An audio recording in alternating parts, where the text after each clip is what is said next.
Halo. Dobar dan. Dobar dan. Boris Tadić. Pozdrav, Predrag iz Čačka. Dobar dan, Predraže.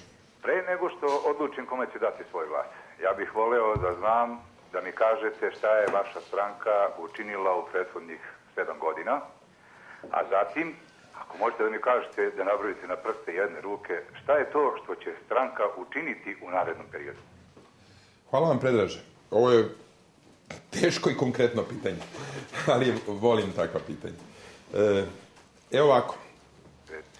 Znači, da se podsjetimo, Demokratska stranka je do 2000. godine bila u dubokoj opoziciji, teškoj opoziciji, a onda je Demokratska stranka bila jedan od ključnih činilaca u formiranju demokratske opozicije Srbije, koja je pobedila na izborima. I tada je Demokratska stranka, tada je vodio Zoran Đinđić, Demokratska stranka učinila jednu veliku stranačku stvar, političku stvar. Tada je Zoran Đinđić ponudio upravo Vojislavu Koštunici da bude kandidat za predsjednika Srbije i Demokratska stranka se nije gurala sa svojim kandidatom za predsjednika Srbije.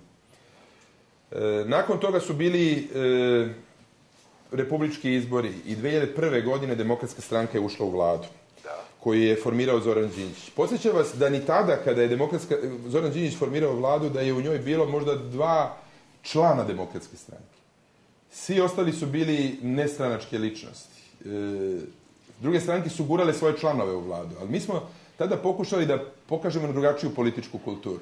Meni je jako zanimljivo kad me kritikuju danas neki članovi Demokratske stranke, što ja sam sklon često da otvorim vrata u vladi za nestranačke ličnosti.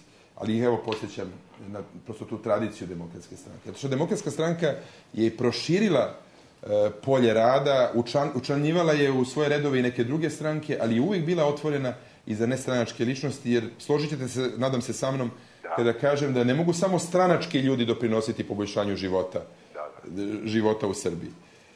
A onda su krenule reforme, najsnažnije reforme. I reforme koje je tadašnja vlada Zorana Đinđića izvodila ocenjene su kao najbrže reforme u tadašnjem tranzicionom svetu. U zemljama koje nisu ušle u Europsku uniju i zemljama koje su se modernizovale. Velika priznanja su stizala. Mi smo, ono što je najvažnija stvar, uspeli da obezbedimo, ne sasvim sami, već i sa drugima, to je da su reforme se izvodile, a nije se povećao broj nezaposlenih u Srbiji. Dakle, to je jedinstven slučaj u svetu. Sve zemlje koje su izvodile reforme imali su ogromno povećanje nezaposlenosti i onda nakon toga dramatično snižavanje nezaposlenosti. Znači, to je kako kad uzmete lek koji je užasno gorak ili boli, a nakon toga nastupa olakšanje. I to je, nažalost, tako. Nema reformi koje nisu bolne. To je jedan veliki rezultat.